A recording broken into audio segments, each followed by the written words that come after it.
this morning what I wanted to do is really share some stuff from my heart. People that know me know that really probably my prime identity is as a missionary. Not a missionary in the old way of thinking missionary. In fact, when I went to seminary, I thought I would be a missionary. I really wanted to go to Africa and work with some little village somewhere, but that didn't transpire. But, sometimes we still have that old-fashioned understanding of missionaries, that they go over to another country or they go somewhere. Actually, that's all changed. We've come to realise that actually each and every one of us is a missionary. Why? Because a missionary is a sent one. We are sent into our neighbourhoods, into our cities, into our universities. Wherever we find ourselves, we are sent people by God with a message. Okay?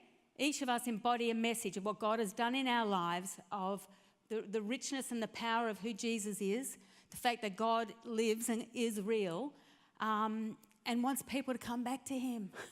That he was the creator, the father of all humanity, and just longs for his people to turn around and put their face back towards him. So each of us embodies that message. It's, and that's lived out through our own personal stories. I love the fact that this is called the Story Church. I think it's almost probably on my top name for a church, to be honest, because there's so much said just in that, the story. I always think of the Bible actually as really one long love story between God and his people. You ever think of it like that? Some of us think of the Bible like a book of rules and regulations. It's not how I see it at all. I see it as a love story, just looking at the history of Israel and their God, how God drew out Abraham to start his own people, all the way through, all the prophets looking forward to see the Messiah come. The Messiah comes and he changes everything. He makes God accessible to us in a way God never was accessible, not in the same way. And he gives us an image of what redeemed humanity can look like. He's our model. I love that. And the whole New Testament is about our relationship with God, the church's relationship with God. In the Old Testament, I will share some of this tonight. In the Old Testament, it's very much a relationship. God is Israel's chosen. But in terms of a relationship, what type of relationship is it? Well, that is in the scriptures. Father, children. It's actually more husband and wife. Okay, more often than not, Israel is kind of the adulterous wife. Okay, which is where you get your prophets kind of railing again and again. What are you doing?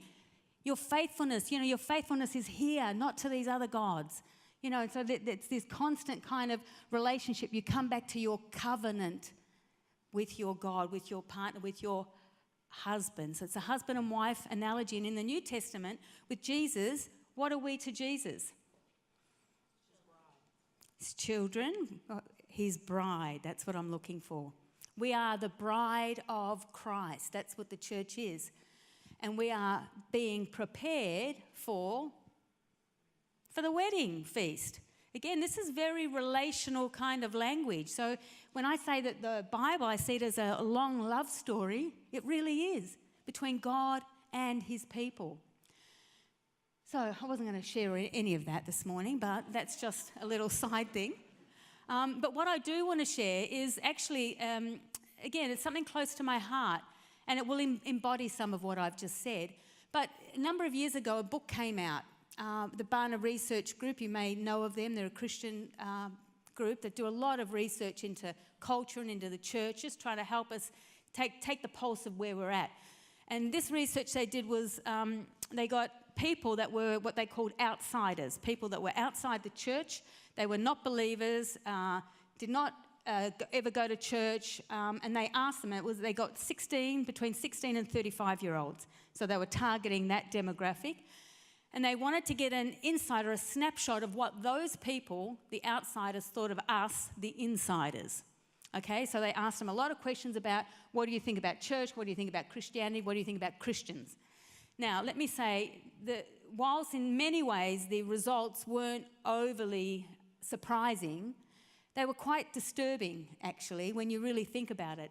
A couple of the top answers that people got. So when people are outside, speaking of us, two of the top answers, which I guess shouldn't surprise us in some way, was that we are judgmental. You are the ones, or we are the ones, that like to point the finger. Always kind of got the moralising kind of language, the pointing of the finger or the clucking of the tongue, that kind of thing.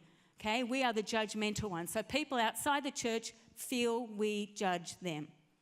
Can we own that? We probably need to, don't we? Another one they said was that you're hypocritical. You don't say what you really believe. You live a contrary thing. You're pointing out all of our errors and our mistakes and all the rest of it, but look in your own backyard. You better kind of fix your own lives up before you start pointing to us. You are hypocrites. Okay, now these are not pleasant titles for God's people. Okay, another thing, and we might talk more about this tonight, but actually the top answer from that demographic, and again this shows where culture is at and all the rest of it, their top answer that they said of us was that we were anti-gay. So just as a side thing, know that the church now is being judged by how they do or don't love gay people or people from the LGBT community. Okay, now again, this is the first time in history that's probably happened of us, because it's the first time in history we're really having to navigate this conversation in the same way that we are now. So it's new, and we're sort of kind of trying to work it all out, and what do we do and how do we respond and all that. But up to this point, anyway, we're not doing very well. But again, that's some of the stuff we'll look at tonight. But what I want to do with you this morning really is just simply give you three things that I think are really important for us to know and understand. Three things as, in a sense, reminders, because I know when I speak these things that you already know the truth of them. But I know probably you, like me, I need to get reminded of these things again and again and again. But these things, I think, will help us as we engage with people that are outsiders, or however we might want to label them. I like to say those that don't yet believe in Jesus, because there's always a possibility that they will at some point. So for those, as we engage in our lives, as we are missionaries, now again, you must see yourself as a missionary. You are a sent person with a message into this culture, into this world, into the places where you work, into your homes, into your universities, wherever you might find yourself. You are to embody a certain message that looks a certain way in order for others to be able to look at us and say, oh, something a little bit distinct. You know, I have a friend, Michael, who says to people, we need to be living questionable lives. There's a little bit of a play on the questionable lives, where people are asking questions about us. Not because of the judgmentalism, but because of the good things that we are doing. You with me? So what I want to do is just reflect on that. And again, back to the missionary thing. In your neighbourhoods and in your lives and in your worlds, they are filled. Let me get my tongue right. Filled with people that don't yet know Jesus. And it's important that we understand what posture that we are embodying, how we are coming across to them, whether we're actually opening up the doors for Jesus or if we're closing them. Because for too long we've closed the doors on people. So let me just go through a few things here. And again, they're not difficult to understand. They are reminders. Can everybody see the whiteboard? Yeah, I'm only just going to use it very briefly. But first point. The first thing usually that we are scripted in the church to believe, okay, is that every human being is a sinner in need of redemption. Is this true? Of course it is. Of course it is. You'd be crazy if you thought you weren't a sinner. Just look at this crazy world. And sin in our own lives. Even though we might have been redeemed and we have ongoing forgiveness through Jesus, we know that we continue to sin, do we not? That's why we need that constant kind of, forgiveness, that access where God gives us his grace and sets us right again. I think for too long and too often we've viewed people outside the community of faith as sinners in need of redemption first. Okay, I'm going to suggest to you that actually there's a more fundamental truth that we need to relate to people with, and that when we do, it actually impacts the way we are with them, and it will impact our posture. So sinners in need of redemption is true, but it's only a secondary truth. the primary truth that we can say about any human being is, anybody want to have a guess? Thank you. We are first and foremost made in the image of God. This is the most fundamental truth you can say about any person on the planet. Okay, this comes before the sinners. How do we know that? Because Genesis 1 comes before Genesis 3. Okay? Now, as a missionary or as a sent one or as somebody engaging in culture and engaging with people, if I look at people first and foremost as a sinner in need of redemption, do you know what happens to me? Their sin or whatever behaviours I can see about them gets in between me and them. And you know what happens to me? I get negative about them because I begin to fixate and focus on all the stuff that they're involved in that may or may not offend me. I mean, I can even have visceral responses. We can have visceral responses. Have you ever been around somebody and you find out something about them and you have this kind of visceral response? Your body kind of almost wants to move back from them. That can happen when we're hanging out with people, can it not? Now, we can't control our visceral responses, but we can give that to Jesus and say, no, I'm not going to let that stop me from engaging here. Okay? But if we're constantly focused on that, what happens is my body, if I hear and focus or think about somebody's sin that I'm engaging with, I kind of, even if I don't do it physically, but I kind of take a step back, metaphorically. I don't want to get too close because we have all these other weird things in our brain that, oh, if I hang out with that person, aren't I going to be condoning what they're doing? Or if I hang out with them, maybe I'll catch something or their whatever will rub off onto me. All of that. I mean, I get asked this question a lot about people. Can I hang out with these people that don't know the Lord? You know, isn't that going to be compromising? No, it isn't going to be compromising you. We're called to be light and dark, light in dark places. That's what we're meant to be. But we get this kind of weird thing around people. But I'm going to suggest that if we begin to look at people first and foremost in the Imago Dei, which is the image of God, it'll actually radically transform the way you engage any human person. Why? Because if I start looking at this person, no matter how marred or muddied the Imago Dei or the image of God in them has become, if I begin to engage on that basis, do you know what happens to my body? I want to step into that relationship because I become curious. I want to see the image of God and how it works in this person's life. And you know what? And then I make it my task to actually call that forth, to begin to speak and say to them and focus on all the good and right and compassionate and beautiful things that are there within that person. Now, granted, some people we might have to dig a little deep, okay? But it's there. I remember when I worked in the welfare sector doing social work, I worked in prisons and all sorts of things. I was dealing with a lot of messed up people, a lot of people that had really marred images of God. You know, they had been really dirtied up, but usually, in many cases, it wasn't through necessarily their own fault. These people had never really got a good start in life. They'd been told and fed a whole lot of lies about who they were, and all these false and ugly and horrible labels had been put onto them. You know, I saw it as my role to begin to remove some of those negative labels and put the good labels that God gives them onto them. And do you know what? I would see people transform. Do you really believe in me? Really? You mean I'm not a bad person? I've just done bad things? Really? Really? Yes, really. Because God created you. I remember my supervisor, my team leader, when I was working in the welfare, she was a militant lesbian, and my boss was a completely dominant, strong atheist, right? These were my two people that I worked very closely with. I loved them. And they called me the God Lady because they knew I was an ordained minister and my hubby and I were leading a church and all the rest of it. But my goal was to call forth the Imago Dei in them. And you know what? With those two, it wasn't really hard. Okay? It wasn't really hard because they had hearts the size of Texas. There you go. I used Texas in that.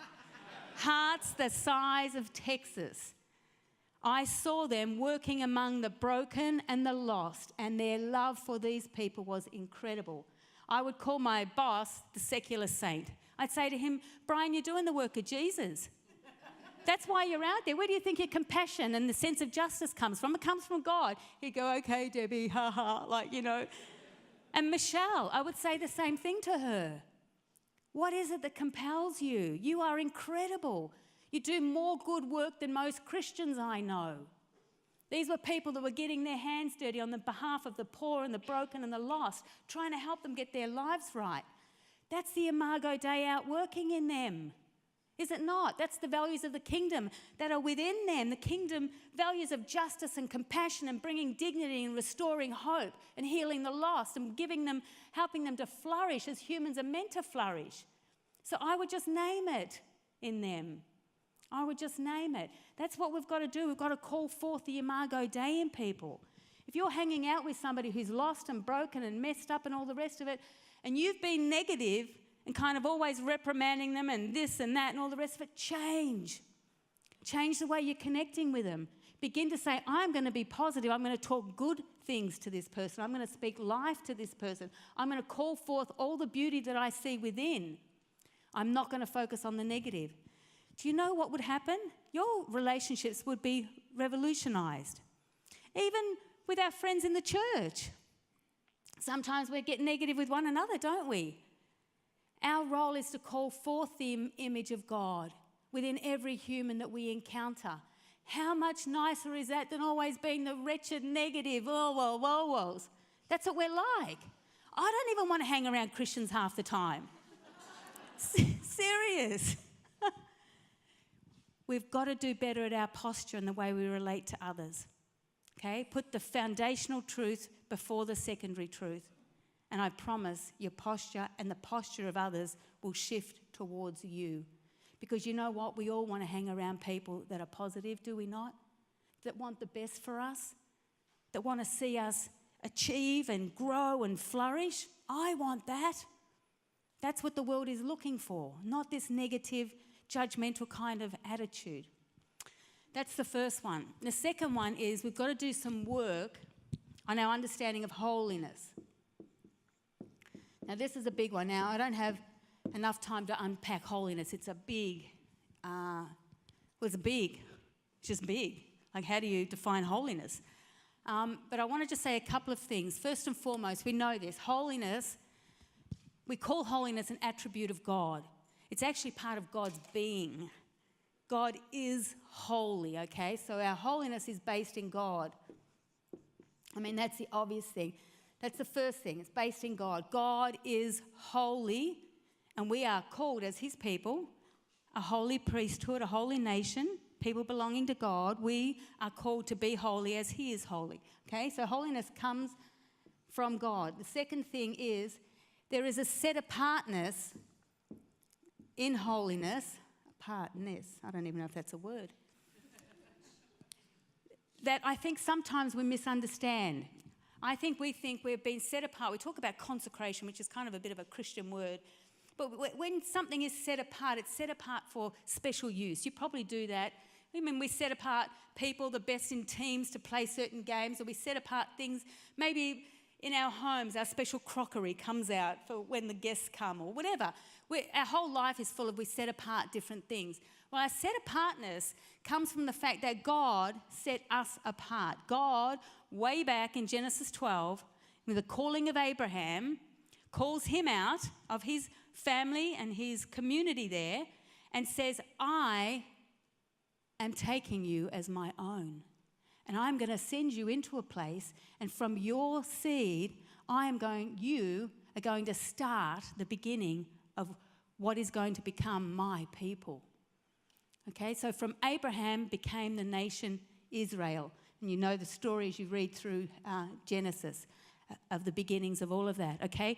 God chose a particular person to create a particular people that they would be his people. So each of us here, and the church follows that on, we continue that on. We've been grafted into the original call that was for Israel. We've been grafted in. We are now God's set-apart people. He has chosen you to play a special role in this world, to give you a special identity and to give you a special purpose. You are the set-apart ones, okay? Because we now belong to God, right? Now, often we think that the set apartness is that we are meant to be separate from the world. Okay, that is not what it is. We're not to be separate at all from the world. We are to be in the world, but not of the world. Okay, so it's none of this, let's get away from this big, bad, scary world because of all the things that are happening. We're going to run and hide away somewhere. That's not the call of God's people. Okay, so let's get that right. The separate or set apartness is us. We are now God's people. We have been set apart. And the third part about holiness is that we then are to become holy. We are called to become, what am I doing? Holy. So he calls us out, starts in Abraham, creates a people for himself, and here we are, all here. Don't you freak out when you think of the whole of history that has gone on before us. So many have gone throughout history before us. They were God's people. We've been set apart, and now we are to live among the nations, just like Abraham was. Okay, we are called to live in our neighbourhoods, in our workplaces, and we are to become, in those contexts, holy people. We are to show God's holiness because we are called to be holy. And we are to show God's holiness to these people so that they will say, what is it about these people? What's going on there? Okay, so we are to become holy. Now, how do we become holy? What's our model, or what does holiness look like? Again, I know it's a big question, but this should be easy to answer. Thank you. What is our image of holiness? Jesus. Okay, now that might seem like an obvious answer, and I mean, if you answer Jesus, you can never get it wrong anyway, can you? It's just the way it is. But this is where we need to really pay attention. If Jesus was the Holy One, and he was the only person that was not sinning or didn't sin. Okay, so number two, he's not a sinner in need of redemption. He's not just in the image of God, he is God. He comes in human form, okay, to give us a model of what perfected humanity looks like. There's our image. What is it to be holy? You don't have to look any further than looking to the person of Jesus. And so what our job is then to do is to begin to read and know and learn from this person, Jesus. Okay, that means we need to be reading our Gospels over and over and over again. Now read the rest of the scriptures as well. But the Gospels is where we get the image of him and where we get to see what Jesus was like in the neighbourhood and how Jesus approached people and the way Jesus spoke to people. I'm always reading my Gospels and looking at two things. What is the posture of Jesus? Okay, what's his posture with this person, with that person? And what are the priorities of Jesus? What's really important to him and what's less important? And then I measure mine up against that. It's a good place. It's just a good exercise. It's just very helpful for me to do that. Now, here's our model of holiness. So we've got to say, what is it?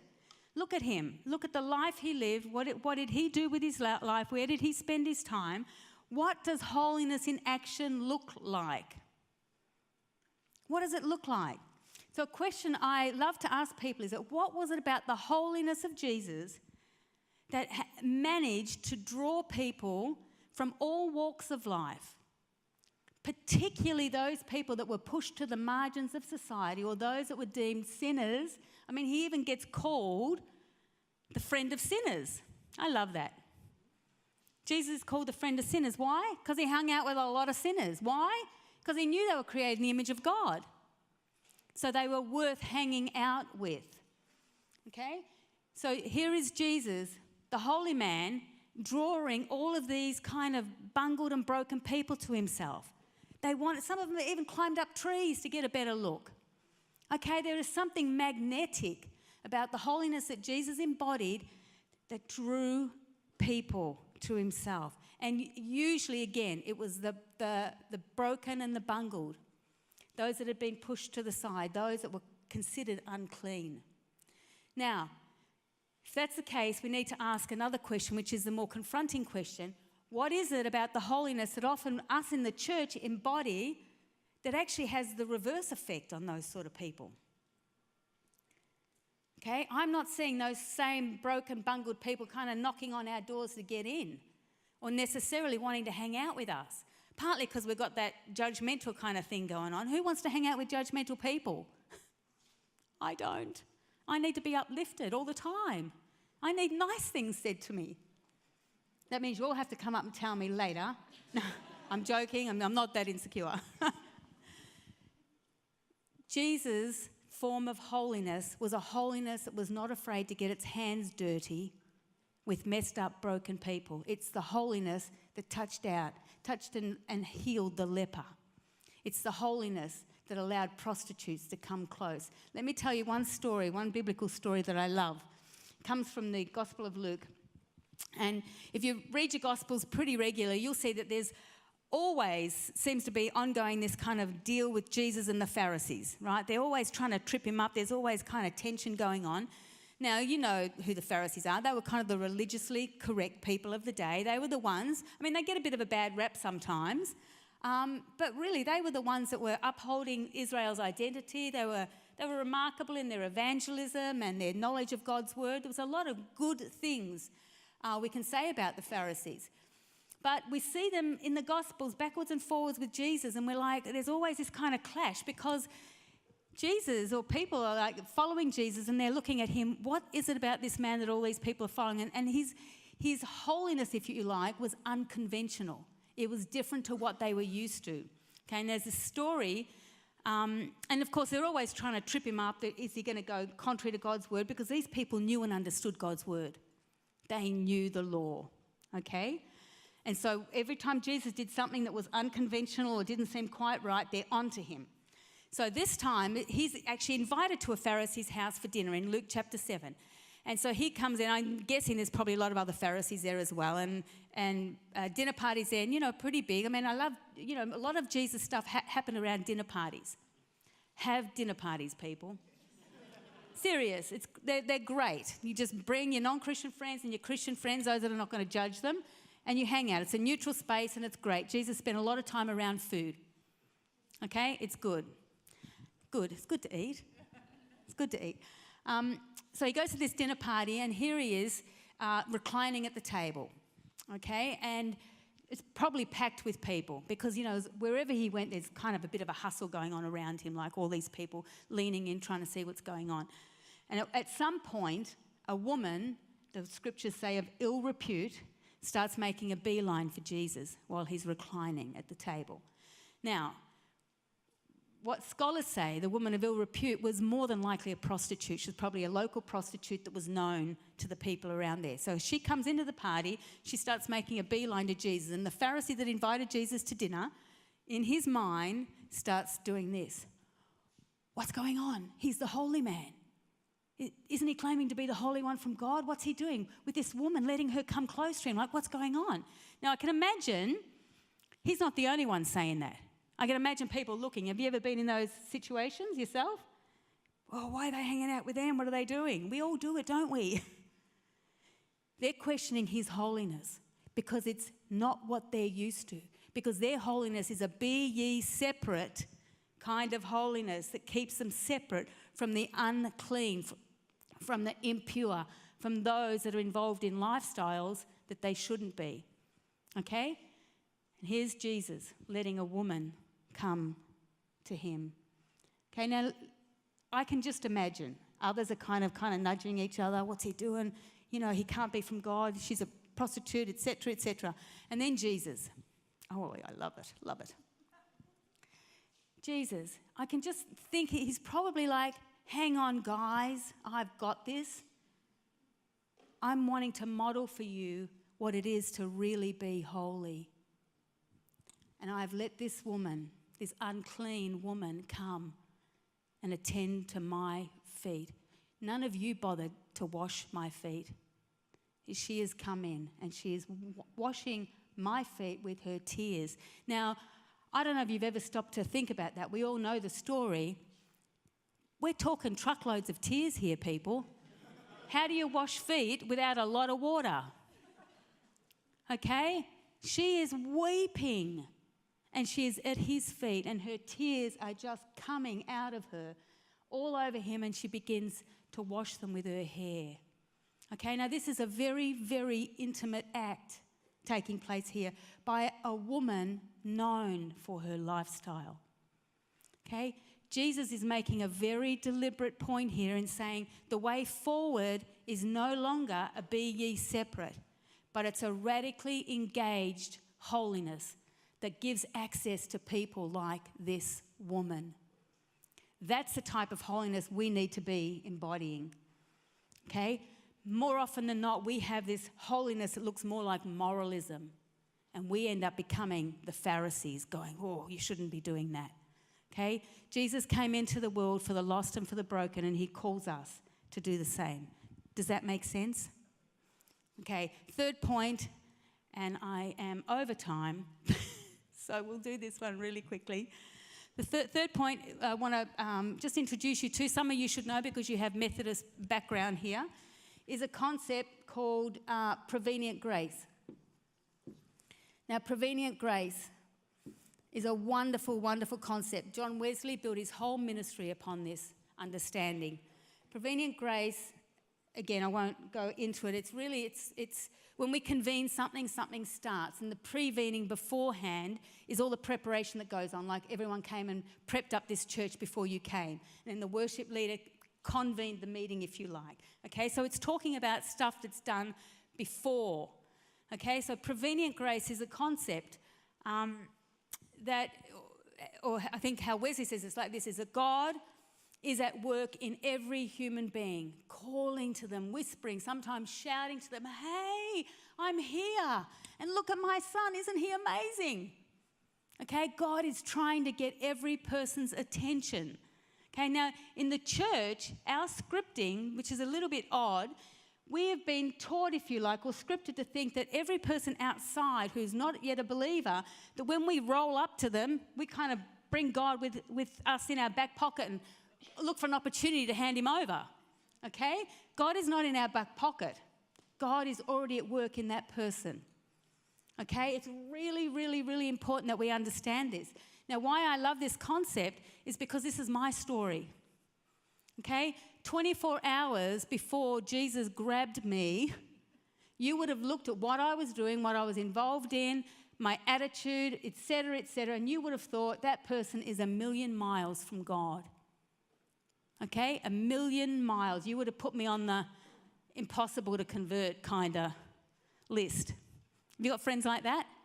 You can't even conceive of them ever knowing the Lord. Never give up on them. Okay? Before I became a believer, 2 weeks before, I was saying to my dear gay friend Jason, I feel like I'm getting close to the answer to life, because I was a seeker in my own way. I was just seeking in all the wrong places. And I said to him, I think I'm getting close. I feel like I'm going to have an answer. And he goes, I think you're taking too many drugs, Debbie. So I was kind of like, well, whether I was or not is kind of irrelevant to the thing. The fact is, God's Spirit, in the midst of the mess that I was in, God's Spirit was drawing me. Okay? He was calling me. When I look back through some of my poetry in that season of my life, I've got biblical themes and analogies in that I've written in it, feeling like a sheep without a shepherd. I mean, all this kind of stuff. I'd never read the Bible. God had been calling to me. Okay? God is calling to every human. Now, they might be looking in the wrong directions and getting themselves messed up, but he is at work in every human. So your role is not to come and bring and hand God over. It's to actually do a lot more listening and looking and seeing and trying to find and discover the traces of God in people's lives. When you were kids or when you were younger, some of you might still do it, and that's okay. We used to do a little thing called join the dots. Did you do that? You know, and you join the dots and you link them, and it ends up having a beautiful picture rather than a boring circle, right? But what part of our job as missionaries is to help join the dots in people's lives, help give them a clearer picture of what's going on. So when they have those aha moments or those theophanies that we call them, when they might look at a beautiful sunset and get caught up in the wonder of the sunset and say, whoa, Is there a creator behind that? You know, I often think if we get caught with people are drawn to beauty, but we get stuck with the small b beauty. But we've got to help them know that there's a big B beauty behind that. You know, my boss and my team leader, you know, where does their compassion come from? That draws them to do good in the neighbourhood and with these broken people. Where does that come from? There's a God full of compassion and justice that will right the wrongs in this world. People in their sexuality often say to people, what if in humanity's explicit search for sex is an implicit search for God? Okay, we all long to know and be known, do we not? Okay, we long to know and be known. We are relationally wired. It's how we're created to be. Okay, and we sometimes get ourselves messed up in situations that we shouldn't. G.K. Chesterton, famous theologian and poet, said, when a man knocks on the door of a brothel, he's looking for God. Think about that for a minute. Okay, we can only see negative in that encounter. But what is being sought there? Sometimes it's just about human touch, because we long to be touched, we long to be held. You know, C.S. Lewis said that in all of our vices are virtues gone wrong. All of our vices are virtues gone wrong. It's the orienting of our passion, of our desire that ends up down the wrong path. And we've got to help people to see, actually, you've got to turn this way because your longings will be fulfilled. Jesus can give you a great sense of satisfaction and life and living. You can experience health and wholeness and flourish as a human. That's what we're called to do, to help people reconnect with their Creator. And as they begin to turn their lives and orient them towards Him, they begin to become who we were created to become in all the glory of what it is to be holy people. Does that make sense? Remember, God is at work in all humanity. And the other thing, too, as a missionary, it means there is no place that you cannot go or no person that you cannot connect with. Now, that doesn't mean we're all called to go into all contexts. That would be unwise. But it does mean that there is no place where God is not. And there is no person where God is not. Just from the mere fact that their image is within them. Does that make sense? Okay, I love to go on more because I love the whole concept of prevenient grace. But just remember, God is at work. You get to partner with Him. So we need to be listening and looking a whole lot more than just speaking and handing over messages. Okay? Let me just pray for us as a community. Jesus, I thank you for your people here. People, the story, I love it. Lord, bless them. Help them to become all that you have called them to be. Help them to become those type of holy people that people do question. Not because, you know, of our moralistic kind of bent and our wagging judgmental finger, but because there's something healthy and right and good and desirable about us. We're kind of like, it's like breathing fresh air. Lord, people don't get that at the moment with the church. Help us to be those that help people kind of want to live in better ways. Help us to become the positive people, the people that see your image in people, that don't always get stuck on their sin and their brokenness. Help us to be the speakers of life into those dark places and of hope. And of dignity when dignity has been broken down. Help us to be to bring new identities onto people too, Lord. And help us to get our understanding of holiness right, that holiness is a holiness that's engaged, a radical, redemptive holiness. And that, God, that you are at work in every human. Help us to remember these things, Lord. And we thank you for the life you've given us. And we want to give our lives back to you in your service. In Jesus' name I pray. Amen.